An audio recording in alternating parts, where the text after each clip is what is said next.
चले भाई, बुधवार की सुबह तो आज होनी है निफ्टी बैंक की वीकली एक्सपायरी, प्लस हमेशा की तरह कल निफ्टी की एक्सपायरी से पहले वाला इंपॉर्टेंट पेनल्टीमेट सेशन है जिसके लिए हमें ब्रेस अप करना है।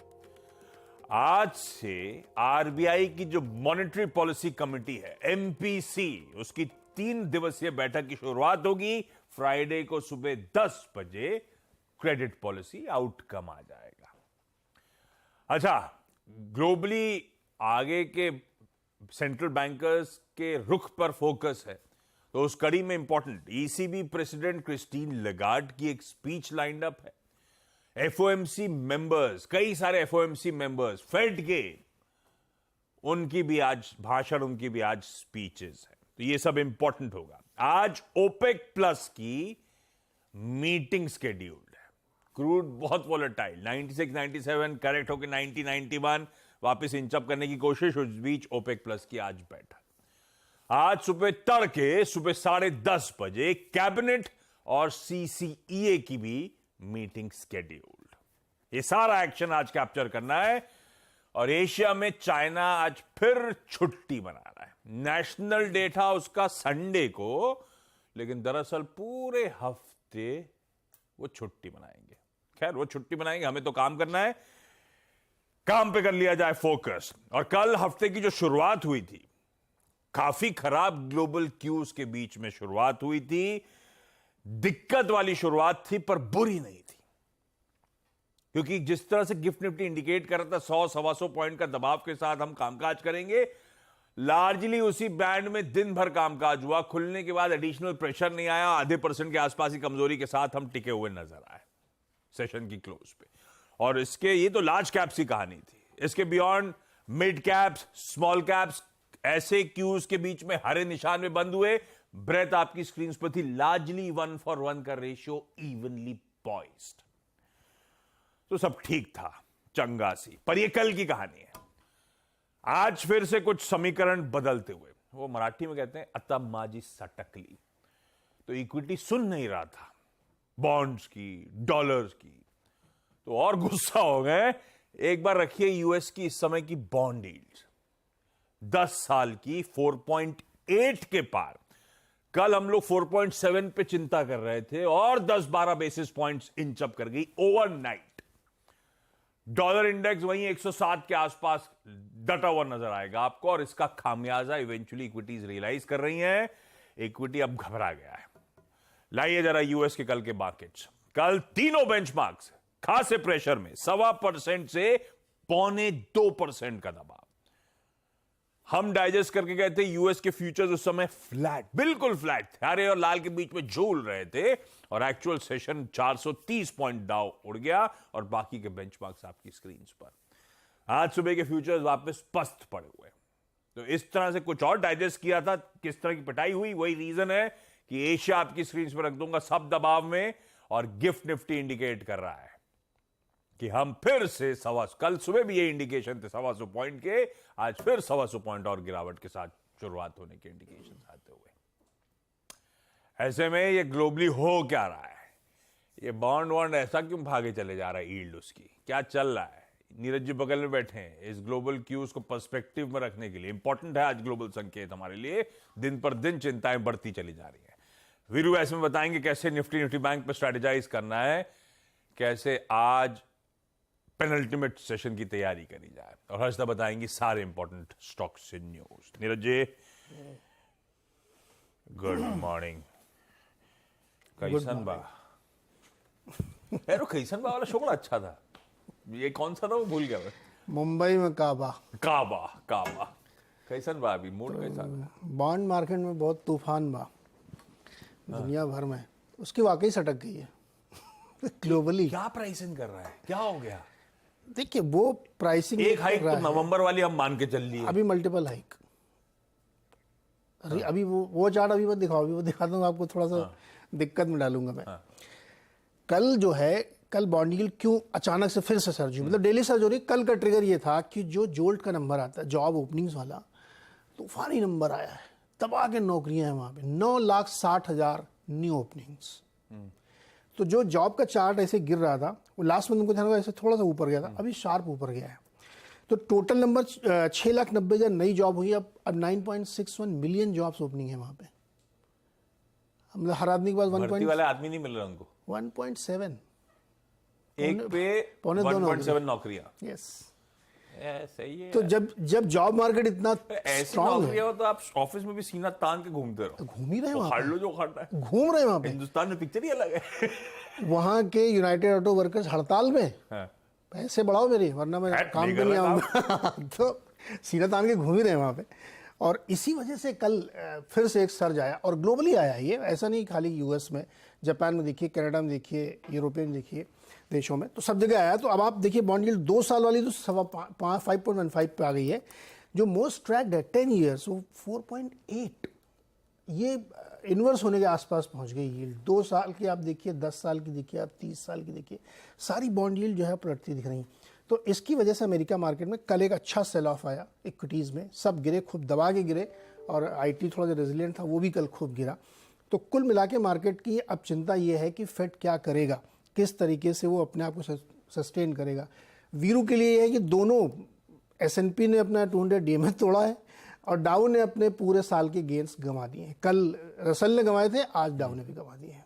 अब अगले लेवल्स क्या वीरू देख के बताएंगे आपको। मैं जो मज़ेदार बात बताने की कोशिश कर रहा था, बैंक ऑफ इंग्लैंड, आपने कहा ना कि क्या लोग डिस्काउंट कर रहे हैं, तो उसमें एक मिसेस मान है, फिरंगी है वो, लेकिन वो रेट सेट करने वाली कमेटी से FOMC अपने हैं, जैसे MPC है तो वो उसको तय करते। उन्होंने कहा है कि हायर फॉर लॉन्गर परमानेंट है, ये हमेशा ऐसे ही रहेगा। अभी ये दिखाता है कि अब वो लोग फ्रस्ट्रेट हो रहे हैं, चाहे वो US के हो चाहे UK के हो, सब जगह के लोग फ्रस्ट्रेट हो रहे हैं। उनको समझ में नहीं आ रहा कि कैसे नीचे लाया जाए, तो इसलिए दिक्कत है। अब वो चार्ट दिखाई जो मैंने कहा था, फुल स्क्रीन में दिखाइएगा, हमें मत दिखाई, क्योंकि तभी समझ में आएगा। उसमें बहुत सारी चीज़ें लिखी हुई हैं कि जो बॉन्ड यील्ड है, सो बड़ी वाली मेरी इधर सामने वाली स्क्रीन पर डालिए, इसमें आप देखिए कि जब जब बॉन्ड यील्ड बहुत ऊपर गई है, पीक गई है, तो वहाँ पे एक आर्थिक दुर्घटना हुई है। इसको मेरे सामने की स्क्रीन पर डालिए सर, बहुत दूर लिखा हुआ है, मैं पढ़ नहीं पाऊंगा। यस, अब आप देखिए जहाँ पे बॉन्ड का पीक बना यील्ड का, वहाँ एक एक आपको मैंने बताया कि क्या क्या आर्थिक दुर्घटनाएं हुई हैं। 2018 के लेटेस्ट, ये हरा वाला बॉन्ड यील्ड चल रहा है, ये बॉन्ड यील्ड है ना। अब लेटेस्ट वाला देखिए आप, 2018 में ग्लोबल सेल ऑफ हुआ था, उससे पहले टैपर टेंट्रम में सेल ऑफ हुआ था, उसके पहले यूरो एरिया क्रेडिट क्राइसिस, सब लिखे हुए हैं। अभी अब आप देखिए आप पीक पे खड़े हुए हैं।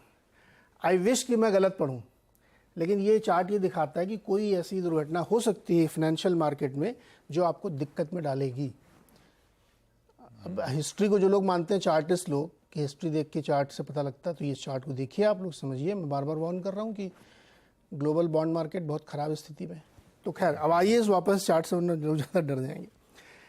जो मैंने आपसे कहा था कि फ्रस्ट्रेशन और किस तरीके से लोगों के दिमाग में समझ में नहीं आ रहा, उसका एक उदाहरण देता हूँ मैं आपको।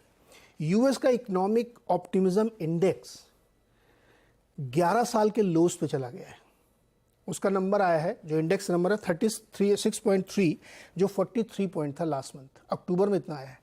अब एक तरफ आपका जॉब मार्केट एकदम बाउंस कर रहा है, दूसरी तरफ आपका इकोनॉमिक सेंटीमेंट नीचे कैसे जा रहा है, मेरे को ये समझ में नहीं आ रही बात। इसलिए मुझे लगता है कि वहाँ फ्रस्ट्रेशन है, डेटा में भी अब गड़बड़ हो रही है। इकोनॉमिक सेंटीमेंट एकदम 11 साल के लो पर, और जॉब मार्केट एकदम दंदनाता हुआ चल रहा है। तो ये मुझे लगता है कहीं पे मिसमैच है। अब ये किसी दिन सही होके आएगा, तो किसी एक को तो घुटने टेकने पड़ेंगे।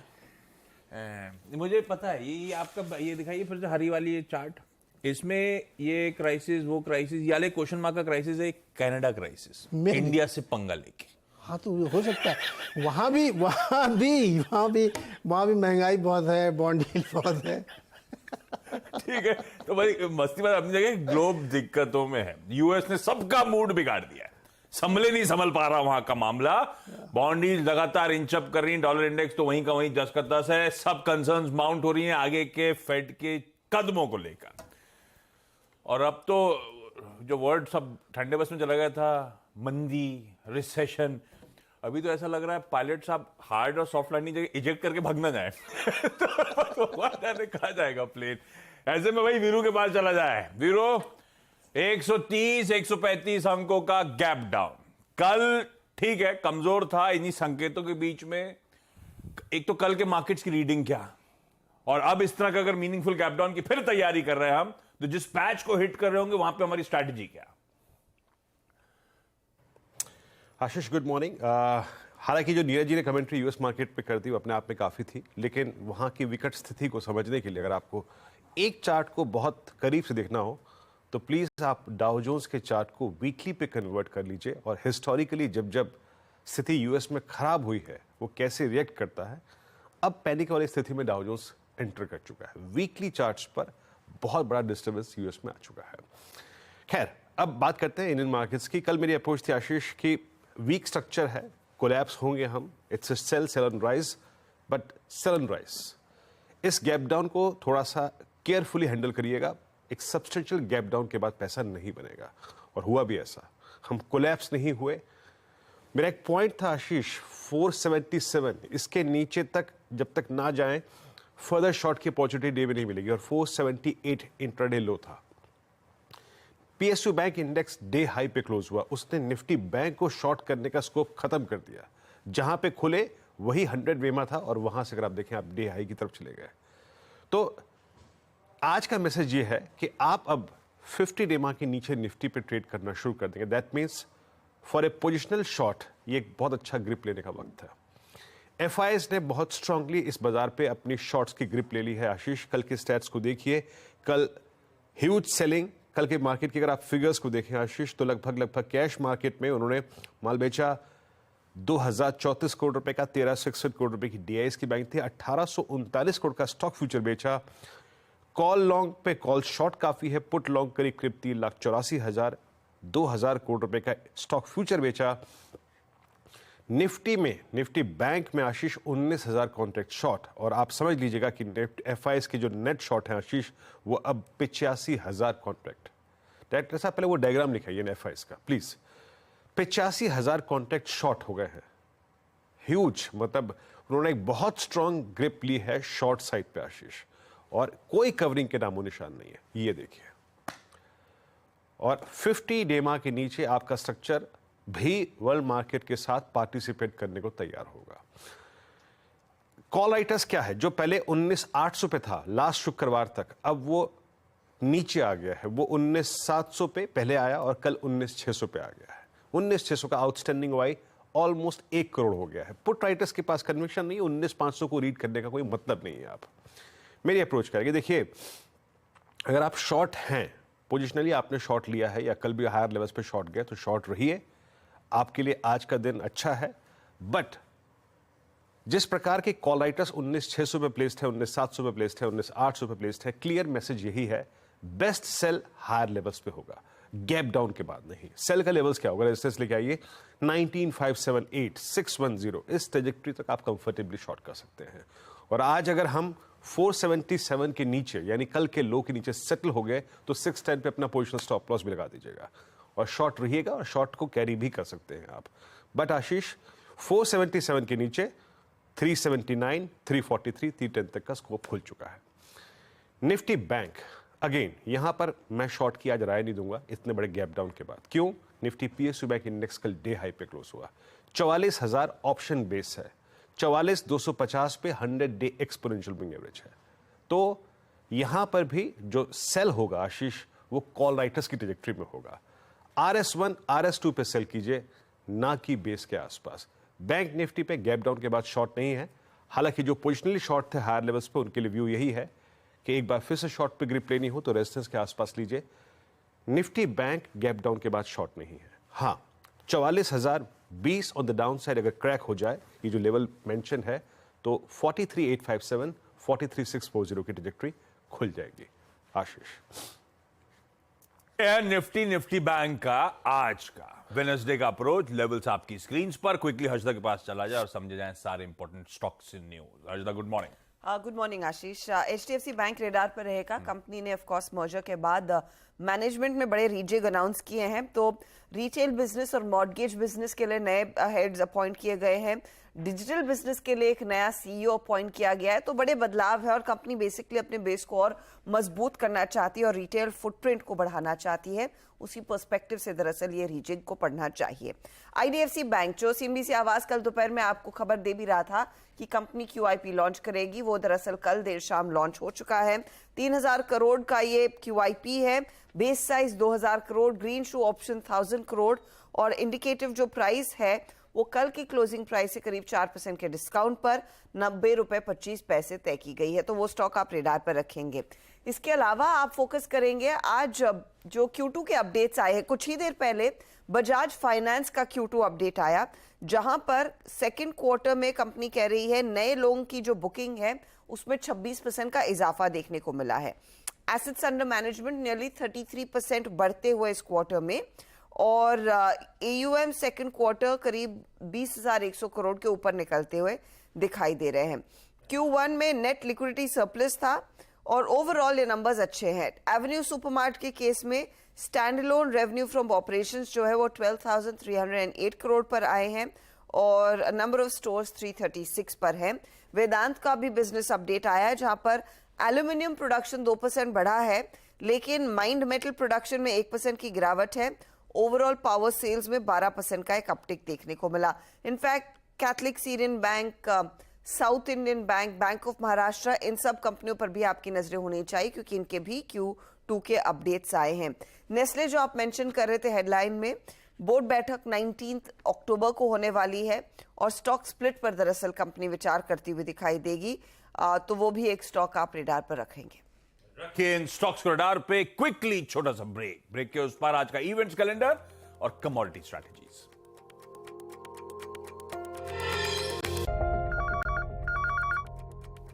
चलिए क्विकली, बहुत सारे इंपॉर्टेंट इवेंट्स अपफ्रंट बता दिए हैं, तो डायरेक्टर साहब जो बोल रहा हूं बस वो दिखाइए। इंडसइंड बैंक आज दोपहर 12 बजे स्ट्रैटेजिक बिजनेस इनिशिएटिव अनाउंस करने जा रहा है, जिसको MD और CEO Sumant Kathpalia select media meet को एड्रेस करेंगे। कहा तो जा रहा है कि डिजिटल बैंक सर्विसेज लॉन्च होंगी, देखते हैं।